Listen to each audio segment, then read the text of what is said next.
Greetings, fellow humans. This is my actual real voice. It is... No, I'm kidding. It's not my real voice. Hi, welcome to the first of my commentary art videos. How to do art kind of thing.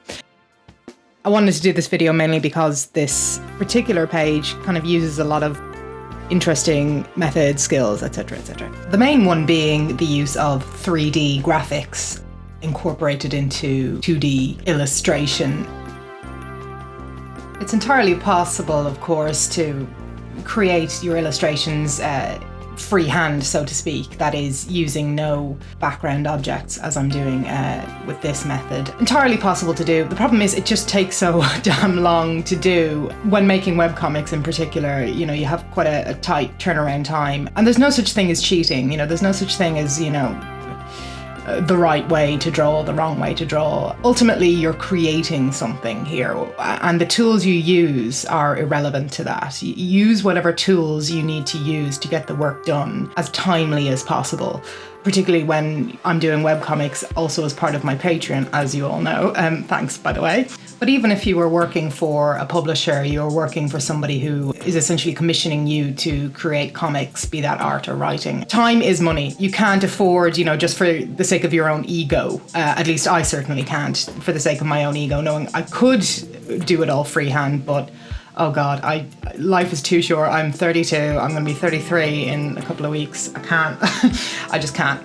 So there's a couple of pieces of software that I use to create my 3D backgrounds. The software I'm looking at right now is Cinema 4D.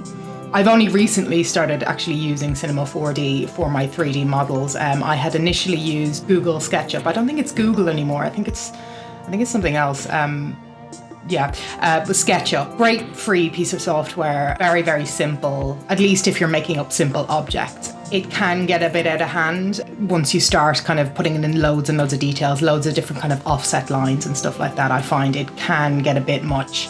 Cinema 4D, on the other hand, is, you do have to pay for it. It's relatively expensive. I think it's like $1,000, something like that, I don't know. But a lot more intuitive. I find it, I was kind of a quick learner going into it, possibly because of the experience I had already had in SketchUp. I also, you know, made sure to do a lot of kind of little tutorials online. Grayscale Gorilla is one particular source of some really good structured lessons on how to use that 3D software. So if that's something that is available to you, I do recommend it. The great thing about Cinema 4D is it's professional software, so you get the textures, the lighting, a lot more tools to use to create some really quite awesome 3D renders. I mean, I'd be looking into going to something like that for kind of my illustrations at some point, like really kind of making use of the 3D software to kind of, yeah, take it to the next level. So right now I'm having a look through the basic 3D model that I had initially built up, as I said, in SketchUp, brought into Cinema 4D. I've mostly just built and designed it myself, just kind of throwing things together. Used a few of kind of stock models on the 3D warehouse, just put them all together, just sort of get a nice kind of shape going that I can then draw over, use as kind of my base. What I do is I do my thumbnails for my comics. So again, I do that traditionally. I just sort of figure out my composition, my angles, in general, what the perspective is going to be. And then I go into my 3D software and find that angle the best way I can with my in-software camera.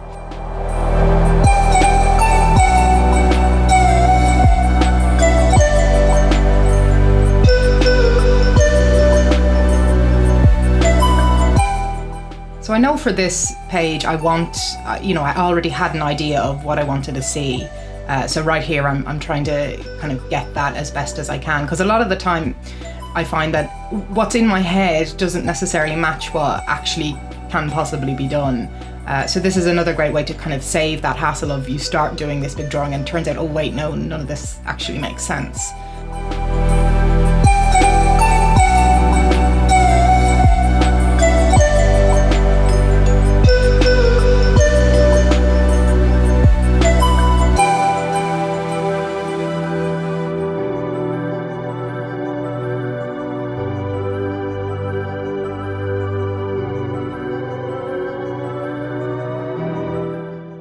So at this point, I found my angle. I like this. This is what I'm going to draw from. So I am ready to render out a nice high-res image. And essentially, I'm going to use that image as my background and then draw over it, essentially trace it. But as you can see, there's nowhere near the kind of detail in this 3D render. I mean, that would just, I suppose I could do that if I had like a month free, I guess. But I like to just kind of keep it simple. It's the basic structures that I want to sort of have visible so that a lot of the technical aspects of the illustration are done for me. So once I'm happy with the exported rendered image, I try to make the levels of the image and how I kind of control the levels of this particular image, or, you know, it's the lighting. I drop in my light source, I move it around to kind of get as much variation in lighting so that there's enough lights and darks, lots of different values in there so that it results in a nice clear image. Again, this is just at this point for reference for me for doing my final illustration rather than, you know, directly using a lot of this. It really depends entirely on kind of the visual effect I want to go for in the final image. So at this point I have my general image that I want to use for my reference ready. So time to export that as a nice high quality JPEG and stick it into my Clip Studio file. So I pop that into the file and just kind of get that set up into a panel. I like to turn it blue, as you can see there, which is really easy. Click of a button on your top right corner there. Then I'll usually adjust the levels. Again, just to make sure it's nice and clear. I can see kind of where things begin and end. Bearing in mind, this is just a nice sketch underlayer for me to draw over. I don't tend to use raw 3D elements in my final artwork as such. That is, I will draw over this and then completely delete that layer. I won't use any of those elements directly in my final piece. And that's not to say that there's anything wrong with doing it that way. There's plenty of artists who will incorporate actual 3D renders into their final artwork. It's just the specific style of this comic is something I want to make it look like it's been drawn. I want to make it look like almost like it's just kind of a scribbled comic in someone's school notebook, like what I used to do back in the day kind of thing. But creating that kind of comic, it's not as easy as perhaps the style might suggest. If anything, I want the style to kind of look like an effortless scribble, but actually a hell of a lot of work goes into that effortless scribble. Hence the use of these 3D backgrounds to sort of save a lot of time and a lot of work on my end. So I'm firing straight into just getting some basic tracing down. I had started off using the straight line tool, but I actually abandoned that fairly quickly. I used it here and there, as you can see, but a problem I have with using the ruler tools in Clip Studio, using the straight line tools, is it ends up looking far too clinical and stiff for me. Again, you know, the other artists will use that method and use it very well, but for the most part, I find it tends to make my backgrounds look a bit stiff, a bit lifeless. In the real world, you know, there's no such thing as a straight line. There's no such thing as perfect geometry. Not really. It's certainly not in worn down old buildings in this particular environment, you know. There's always a bit of jitter. There's always a bit of something going on, you know what I mean? It's broken, it's grungy, it's just trying, and it can be hard. I understand it can be hard. Like, I have very weak hands. That's a real challenge for me as an artist. I do not have steady hands at all. And you'll see, particularly in further comics that I'll show you, I have to use a lot of the stabilization tools, which are amazing in Clip Studio, because my hands, they are just so crap. They're really weak, really shaky. They always have been. And, you know, that's okay. That's just me. That's how my hands were made. I'm really, really clumsy. I always like drop things everywhere. I'm just a wreck. But thankfully we have technology now that solves a lot of those problems. So I make use of that because fuck it, you know? Sorry for swearing.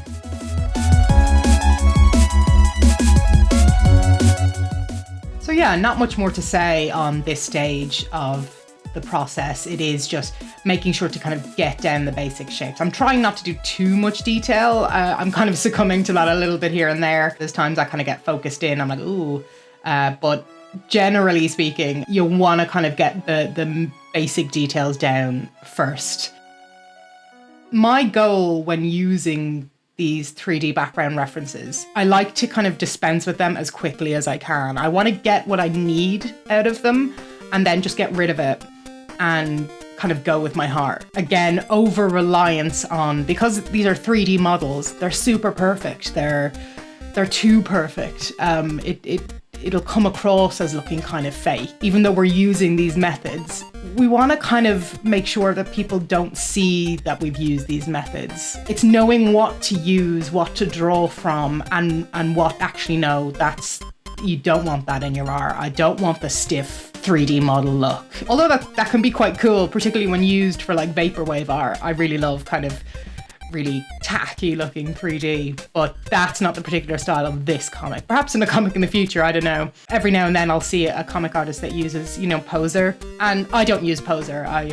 There's built-in 3D models, to be honest, in Clip Studio, which are very handy, though I would only ever use them never as a direct reference. Like, see the way I'm kind of tracing over this render? I wouldn't actually do that with the 3D models built in, because there's a quality to them that you can just tell. There's something kind of hollow. It's as if they're balloons or something like that. You can kind of see there's no weight to them. And that's, the more you lean on those models, the more your audience, they're gonna see it. I can remember seeing an artist, and bless him, like he was using Poser, a lot of Poser. He was just kind of drawing over Poser models, which, and this isn't a criticism of the morality of art.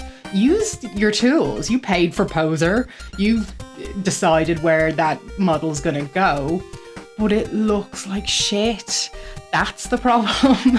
It's not that you've cheated per se. It's that you've cheated yourself out of, if you just put that extra bit of time in, and okay, maybe you're going to do some crappy looking pieces for a little while. Maybe, you're not going to be perfect. Take the Poser model, take the photo of it, put it up on your screen and just use it as a reference. Like, look at it, but draw a new illustration. That's what I think is it's a way more helpful to yourself method of using these tools for reference.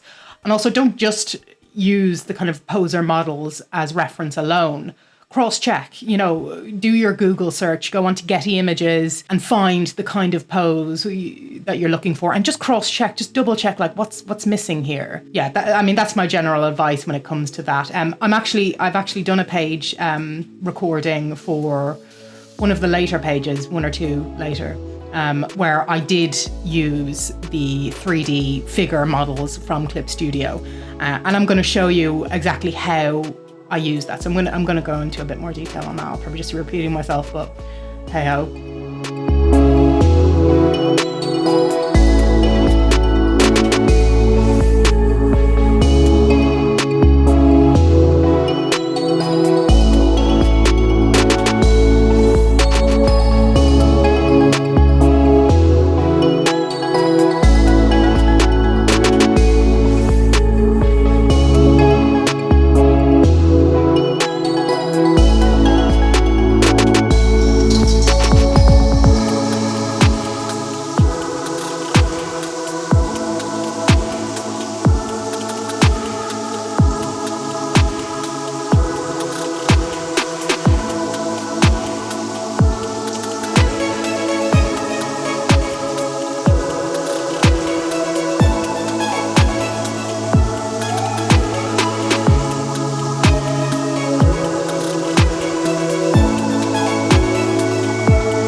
Point in the image, I've gotten quite a lot of the basic details down. I've drawn the majority from the 3D render that I can. I knew that I wasn't going to be using kind of that front foreground, front background, bottom.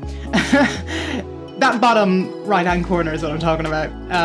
I knew I wasn't going to use that, so I just didn't bother drawing it. And I'm starting to mark in the extra bits. And these are the bits that I didn't have reference for. These are the bits I was talking about where, I didn't overdo it on the 3D models. I probably could put a bit more. And in fact, in a later page, didn't record it, I did that little kind of spaceman character in the middle of the plaza. I made him up for a later page, the one where they're going into the takeaway restaurant. Well, not takeaway, you know what I'm saying, burger place.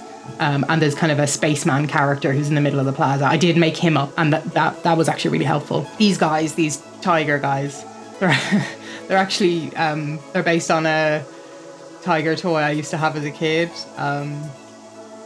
She was called Tilly. And she had a little baby tiger with her, and we named him Timmy. He was her little brother. And one day I lost Tilly, and my mother said it was the first experience I ever had of legitimate grieving. I really loved that tiger. So I honour her in this comic. Tilly and Timmy are probably going to have quite a large presence in this comic. So keep an eye out for that. Yeah, that's exclusive insider information onto Tilly and Timmy here, who have yet been unnamed in the comic. So yeah, at this point I'm kind of freewheeling it. I'm not using reference for these at all. I probably should, but the thing is, there isn't reference for absolutely everything. You've got to use your imagination at some point, and particularly for this comic. This is a comic that's very much led by imagination. I made it specifically. And I'm still making it specifically to it's a way of following my dream. That's drawing all the things and writing about all the things that I almost felt like I was never brave enough to when I was younger. I wanted to make super cool comics for super cool people, and, they were all badass and serious as fuck. But, my weirdness always sort of finds their way into those comics. And yeah, there came a point, I'm getting old, I'm in my 30s. It's time to just sort of do whatever the fuck I want. So that's what Alien Heart was for me. It was like, oh, fuck it. And I call it weeaboo punk. I probably didn't invent that. Someone else has probably used that, but it very much sums up. It's like that, fuck you, I'm a weeaboo. It wasn't the Marvel and the DCs that got me into comics. It was manga. It was cheesy, girly manga. It was Final Fantasy. It was just all that shit that, for a while there, I think it's gotten a lot better for the most part, where there was, people looked down on a lot of kind of young women, young queers making manga, or mango, as I like to call it now, because that's what my teachers used to call it. Yeah, shout out to all the other mango artists out there. But yeah, now that I'm in my 30s, I just don't give a fuck anymore. I just want to do what I want to do.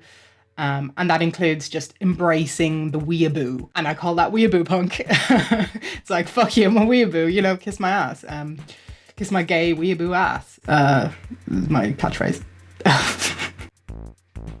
This is always the fun part, really, of making a comic. I think this is the part I like the most. It's that sort of middle section where everything looks kind of good. It's like, oh, the potential is all there, and oh, this is going to be awesome. It comes before that later sort of, oh God, what have I done? I've screwed everything up stage that comes later. It always does. That's just part of the deal. I always say when it comes to making any kind of art illustration comic, it's gonna look bad before it looks good. You just have to push your way through that. You don't want to throw in the towel and go, oh, I've ruined it, nah, done. It's gonna look like that. It's very rare that I do anything where I'm 100% satisfied the whole way through. Yeah, it's just the way it goes. That said, with time and experience, that lessens a bit. I think on the one hand, your skills get better. On the other hand, I think you just kind of get used to it and you stop fretting so much. When it looks crap, you don't freak the hell out. You just go, yeah, that's the process of art. So yeah, I think if you're building your way up skill-wise, don't freak out. Just keep at it, because it's going to look crap before it looks good. That's my point. I have this very Irish thing of repeating myself. I tend to say the same thing over and over again, just in different ways, which is exactly what I did just there. Yeah, I do that a lot. So please forgive me if I repeat myself a lot. I forgive just about everything else, to be honest. I'm not the greatest fan of my own voice. I'm not the greatest fan of my own wafflings, but yeah, just turn off the sound, I guess.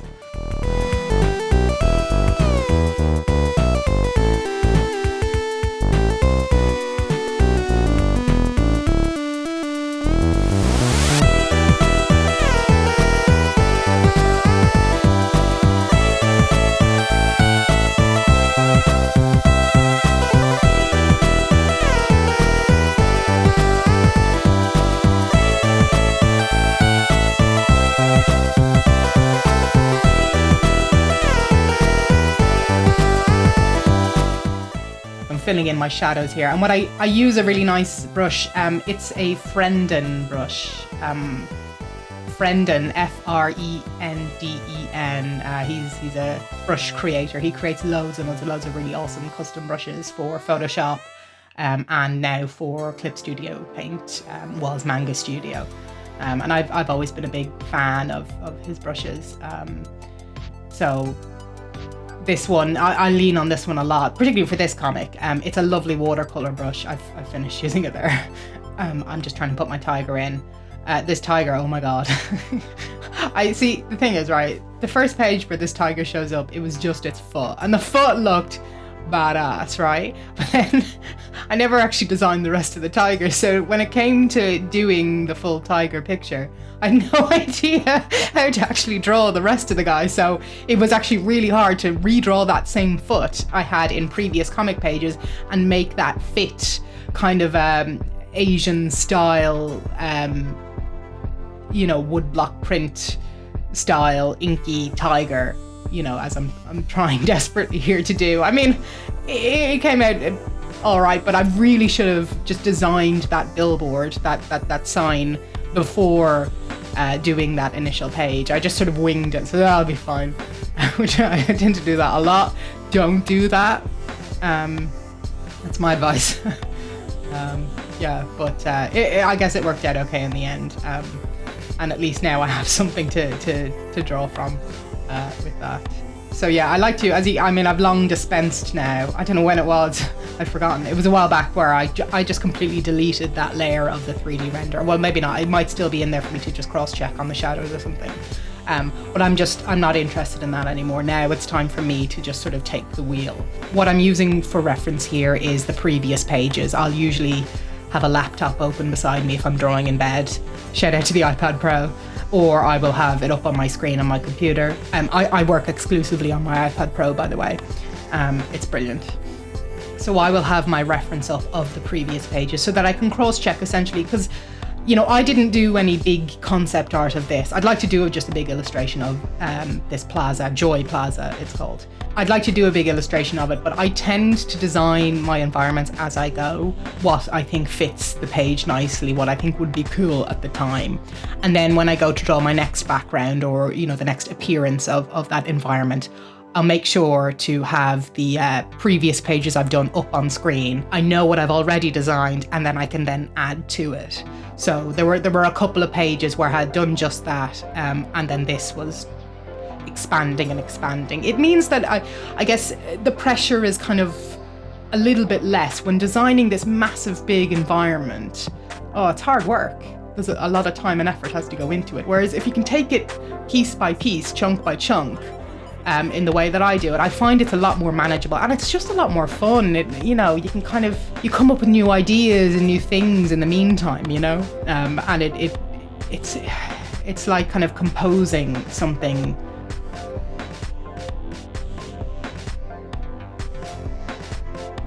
At this point, I've layered in a lighter color layer, and what a lighter color layer does, I've put kind of a pink color on that, is I'm not entirely sure if it's any color that is lighter than the color you've popped down will change to that color, and anything that is darker than that color will remain. Or it's the other way round. No, yeah, it's the other way around, excuse me. Anything that's darker than that color will change to that color. Anything that is lighter than that color in tone will remain that color. So you can see there's kind of patches of grey still in there because those greys are lighter than the pink I've plopped down. I use this. I don't think I've ever used the lighter color layer in like a normal illustration, a normal digital painting. I've never really found a use for it. Someone else can probably tell me. Well, for this, when initially kind of designing the look for this comic, I just tried out a bunch of different layers, because I wanted to get kind of a weird grungy effect with my color. So I just liked how this kind of came out. It gives me that sort of color here, but also this kind of hard line where no color. It looks like a printing error, which I like. That's kind of the I'm going for. So I like to start with a basic overall color. So I will have a pink or a blue or a green, depending on the mood I want to create. So for this, Ivy's in love, I'm sure you can tell. If not, wow, exclusive info. Ivy's in love, and so I wanted to go with a majority kind of pink, girly colors, or I don't know, lovey-dovey colors. Let's say this is the second to last stage where it's trying to. I consider it like line taming. I'm trying to sort of wrangle it together and get it to do what I want, but it's just not listening, and yeah, it gets really sort of disheartening at times. But again, as I was saying earlier, you just got to get over that. That is part of the deal. So there's a lot of experimentation in this stage. There's a lot of trying things out. Don't like it. Try this, try that. Put some speckles here. I don't like the levels, and I'm just adjusting and adjusting. A lot of the times I will slap a layer on it, an overlay layer with some color or whatever, and I will turn on and off that layer and just see, have I improved my drawing here? Is it better? Is it worse? And I sometimes, the answer is in the middle, and I will just take the opacity right down. So there's a little bit of it there, and sometimes I will just screw that one up, delete it. Yeah, this is definitely the most annoying part of the process. It's probably annoying to watch as well, because you're like, I'll just be finished. Yeah, that's how I feel too. So yeah, sorry about that.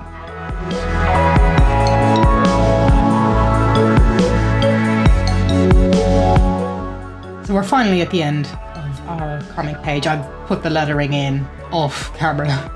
I don't know, I find it really weird to do my lettering when being recorded. For some reason, I like to switch off the recording when I letter it. I feel like it's just a bit too much. Don't look at me. Yeah, lettering is just a font in a bubble. Lettering is very important, and it's something that even though I'm a graphic designer by trade, it took me a long time to really get the hang of decent lettering. I mean, I've only just started to feel like, okay, getting the hang of lettering.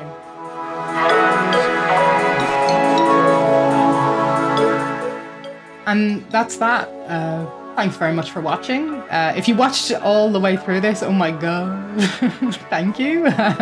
Sorry for being weird and annoying. That's just me though. I actually don't care.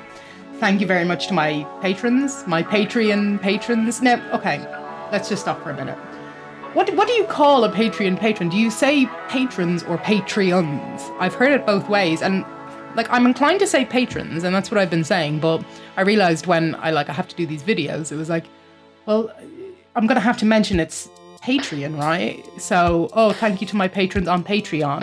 I don't know, that's just a mouthful. Anyway, thank you to my patrons on Patreon.